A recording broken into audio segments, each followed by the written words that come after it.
On Sunday, June 1st, 1952, the most violent riot in the modern history of Botswana took place in the village of Serowe. The Serowe riot, which broke out at the traditional court known as a Khotla, was the culmination of a whole year of tension and unrest in the Bamangwato Reserve. 3 policemen were killed in the riot, and this outbreak of violence came as a surprise not only to the British colonizers, but to the Bangwato people themselves and the rest of Botswana, known at the time as the Bechuanaland Protectorate. The Serowe riot was in large part a reaction to the British government's decision to exile from Bechuanaland a prominent young man for his interracial marriage with a white woman. This is a story about Botswana's founding president, Sir Seretse Khama, and how his marriage to English woman Ruth Williams posed a serious threat to the British Commonwealth and especially to the white minority regimes of South Africa and Southern Rhodesia. But to understand why this interracial marriage was such a problem, we first need to understand who Seretse Khama was, as well as the racial and political atmosphere in the region at that time. Seretse Maphiri Khama was born on the 1st of July 1921 in Serowe, which was the capital of the Bamangwato Reserve in the then Bechuanaland Protectorate. His grandfather was Khama III, who was the paramount chief or Khosi of the Bangwato ethnic group. Having declared the Protectorate of Bechuanaland in 1885, the British government began to consider handing over the administration of the territory to Cecil John Rhodes' British South Africa Company.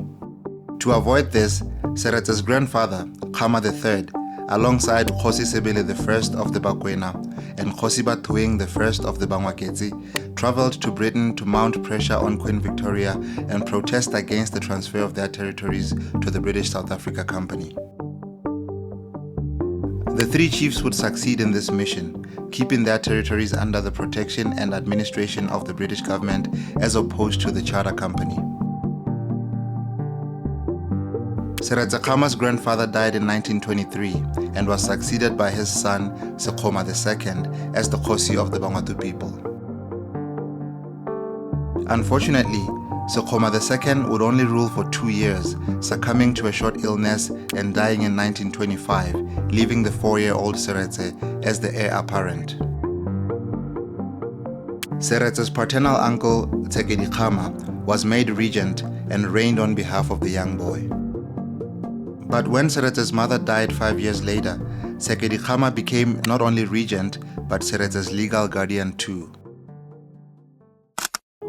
Through his uncle's efforts, Seretse Khama was later enrolled at the Lovedale School in South Africa for Standard 1, even though the colonial administration had wished for him to be sent to Southern Rhodesia out of fear that Lovedale was home to some radical elements. After being diagnosed with tuberculosis and going back home for a year, Seretse then returned to South Africa, this time at Adams College in Natal, and was later moved to Tiger Kloof just south of Riebeek in the Cape Colony. Throughout his years in South Africa, Seretse often had to be sent back home to Serowe because he was a very sickly child. In 1940, at the age of 19, Seretse returned to Lovedale for a 2-year matriculation course that would enable him to get into university. In this book by historians Neil Parsons, Thomas Lowe, and T. Henderson, it is said that Seretse had a strong dislike for Xhosa royal kids at Lovedale because they insisted on being addressed as chiefs.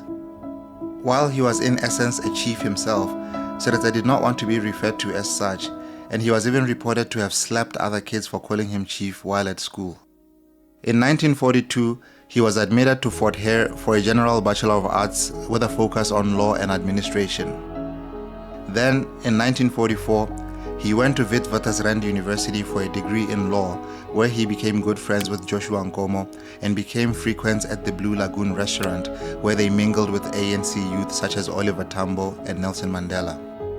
Seretse did not even finish the year at Wits University because, when the Second World War ended, he was now able to go study in England, which had been his uncle's desire. It was while studying law in London that Seretse would meet Ruth Williams, an encounter that would later send their names echoing across the British Empire and the world at large.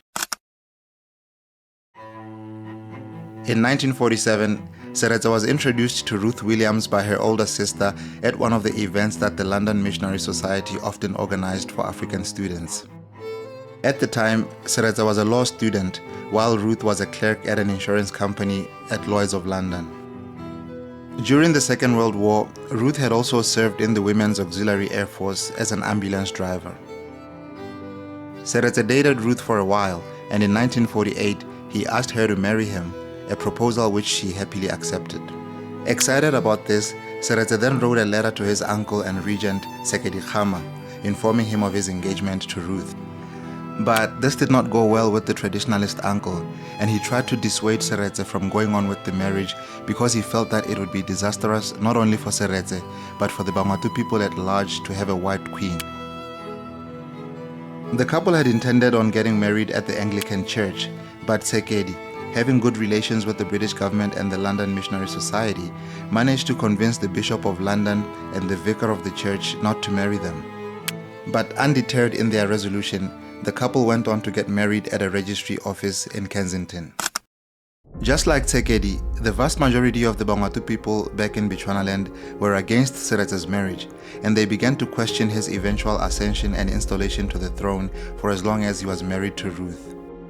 Between November and December 1948, two Khotla meetings, which were basically traditional assemblies, were held in Serowe to publicly discuss Seretse's marriage.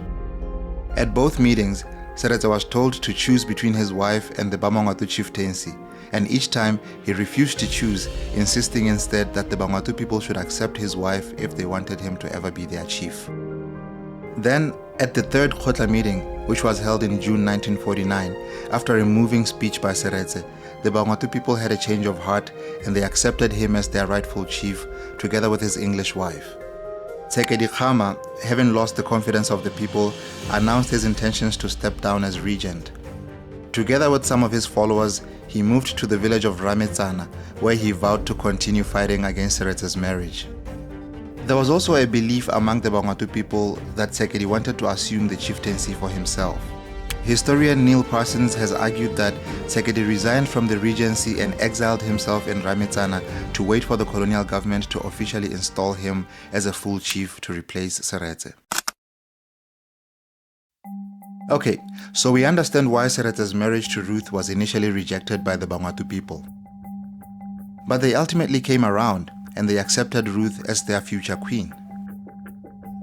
If that's the case, then why was Seretse exiled from Bechuanaland, ultimately leading to the violent riot of 1952 which I mentioned earlier? Well, it's because this interracial marriage had implications on the political atmosphere of the time, and especially in Southern Africa. You see, the settler minority governments of Southern Rhodesia and South Africa, which had for a long time hoped to incorporate Bechuanaland, protested this marriage. The administration of Bechuanaland was highly dependent on the two settler colonies, and after World War II, Britain really couldn't risk upsetting relations with the South Africans. To Southern Rhodesia and South Africa, an interracial marriage of a chief just outside of their borders was a subversion of the notions of racial, social, and political segregation which they held strongly. To make things worse, the acceptance of Seretse as chief by the Bangwatu people happened just a year after the National Party came into power in South Africa, which marked the official entrenchment of apartheid in that country. The National Party also wanted to distance South Africa from Britain, so the British government felt that an official recognition of Seretse as chief would represent a threat to the relationship of South Africa with the Commonwealth. As a result, Seretse was invited back to Britain in 1950, and after being asked to renounce his chieftaincy for some money, a request he declined by the way, he was subsequently banned from returning to the Bechuanaland Protectorate, effectively forcing him into exile. The forced exile of Seretse Khama angered the Bangwatu people, and this led to a series of disturbances across the Bamangwatu Reserve in Bechuanaland. The biggest of these happened on the 1st of June 1952. Just 10 days prior, a delegation of 6 Bangwatu men had returned from a futile trip to London where they had failed to convince the British government to bring back their rightful chief. Furthermore, the British government initiated an order in council by which it would install Rasibolai Khamani as the interim chief of the Bangwatu. This led to a series of protest meetings in the smaller khotlas where the pro-Seretse people voiced their fears that the British government was trying to reimpose the rule of Tsekedi through Rasibolai. From the 21st to the 31st of May 1952, a series of defiant actions towards the district commissioner had led to the ban of all khotla meetings, a ban on hunting permits and ammunition, as well as a prohibition on the sale of beer. Things were really getting tense in Seretse and the rest of the Bamangwato Reserve. By this time, the colonial administration had recognized that the Bechuanaland Police alone would not be able to cope with the incipient troubles. Police reinforcements were then brought in from the then Basutoland and Swaziland, arriving in Seretse at 4 a.m. on the 1st of June 1952. Later that afternoon, there were major confrontations at the Seretse khotla between demonstrators and police. The district commissioner, standing behind lines of policemen in riot gear, tried to caution the protesters with a megaphone. But the crowd, with women at the forefront, advanced towards the lines of police with sticks and stones, intending to attack the district commissioner. Tear gas was fired into the angry crowd and violence broke out in the khotla. As the police trucks attempted to drive away from the khotla with the district commissioner, one African policeman was dragged out of the vehicle and killed by the angry protesters. 2 African members of the Basutoland Mounted Police were also chased and subsequently beaten to death. This outburst of violence in a territory understood by the British to be tranquil was a surprise for the Bamangwato people and the British alike. On the next day, reinforcements from the British South Africa Police arrived from Bulawayo in southern Rhodesia to try and help contain the situation in the Bamangwato Reserve. The heavy police presence and the fact that what had happened was very uncharacteristic deterred any further incidents. In the following week, there were a series of arrests and charges were laid, ranging from rioting, incitement, as well as murder. Back in Britain, the Seretse riot was discussed in both the House of Commons and the House of Lords. The government tried to spin the whole thing and claimed that drunken men and women had gotten extremely excited and went too far. But the ultimate cause of the Seretse riot was the forced exile of Seretse Khama and how he was barred from his rightful succession to the Bamangwato throne because of his marriage to a white woman. The British government was just unwilling to admit this fact, especially considering that all this was done in an attempt to appease the South Africans and Southern Rhodesians. After 6 years in forced exile, Seretse renounced his birthright to the Bamangwato chieftaincy and his ban from Bechuanaland was finally lifted in 1956. Returning to Bechuanaland as a common man, it soon became apparent that Seretse was more interested in national matters as opposed to ethnic or tribal matters. Within the context of growing African nationalism and decolonization in the 50s and 60s, Seretse showed great national vision as a member of both the Joint Advisory Council and the Legislative Council of Bechuanaland. In 1962, Seretse formed the Bechuanaland Democratic Party, later renamed the Botswana Democratic Party, mainly as a rival to the Bechuanaland or Botswana People's Party, which was formed in 1960. And so, in the first ever elections held in 1965, Seretse's Democratic Party unsurprisingly won over 80% of the vote, scooping 28 of the 31 parliamentary seats. Seretse Khama became Prime Minister, and later, after Botswana's independence in September 1966, he became President. Now, Seretse Khama's work and legacy as the first President of Botswana is well known. At independence in 1966, Botswana was the second poorest country in the world.